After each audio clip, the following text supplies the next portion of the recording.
Making fajitas. So here we are, onions and peppers. We've been here with a little bit of olive oil for a couple minutes. And even they start to sweat down, start to get brown. I put them on high heat. Just layer them out so it gets there. Here it is. These have been like 5 minutes in this pan. And you'll notice they're starting to brown up, just like you would get at a county fair, as I call it. So you got nice caramelization on them, on the fajitas. So we'll just keep this going on this pan, and we'll bring these over as they cook down, just sort of make them thin. So in about 10 minutes, we'll have about 5 pounds of these cooked up. We're at about 3 minutes here. You'll notice they're starting to go and they're starting to not be as crisp. And some people will say, oh, that's great, that's what I like in my fajitas. But the truth is that, and there's no difference, exact same ingredients, but here they are cooked a little better, so they're cooking down, so they're starting to get nice and caramelized, mixed right in with the peppers. And the difference, if I did a blind taste test, everybody would like the caramelized peppers, so probably 3 to 1 versus when they're not quite as cooked down. So just keep going. It's about a 10-minute deal to cook them down.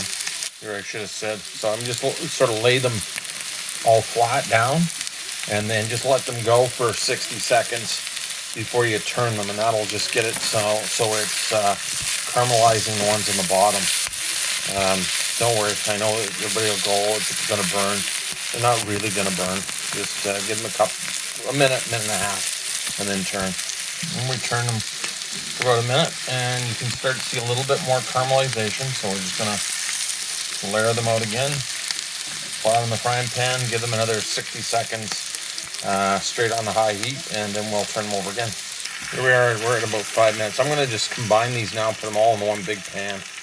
Here they are combined, and we're at about 8 minutes that it's on there. You've got nice crisp to them. There's nothing in here except olive oil. No salt, no sugar, no butter, just olive oil and heat.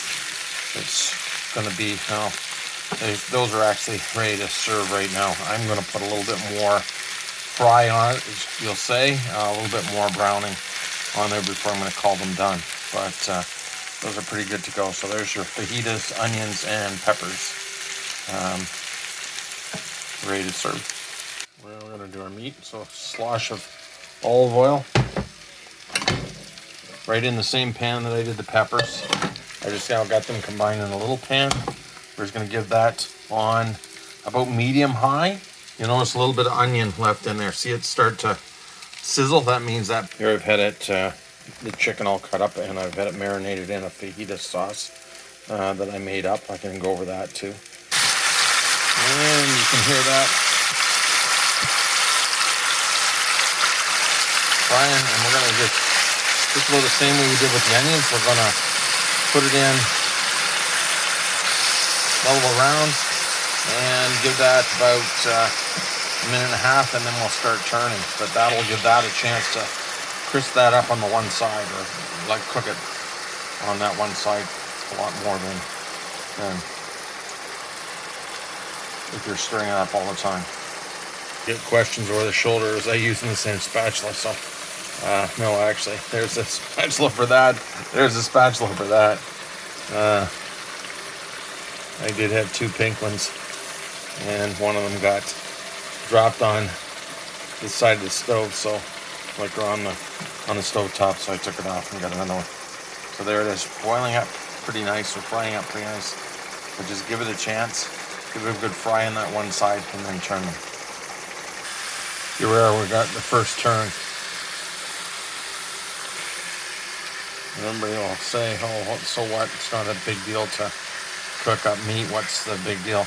Well, you can put little pieces at a time, or you can just put it all in. There's about 2.5 pounds in here, and we'll fry it up one side and then turn it over. It nets out to be a faster way to cook it, and it'll stay tender. It's just frying up here. So in the fajita mix, we have about 2 teaspoons of paprika, a teaspoon of black pepper, a teaspoon of garlic salt.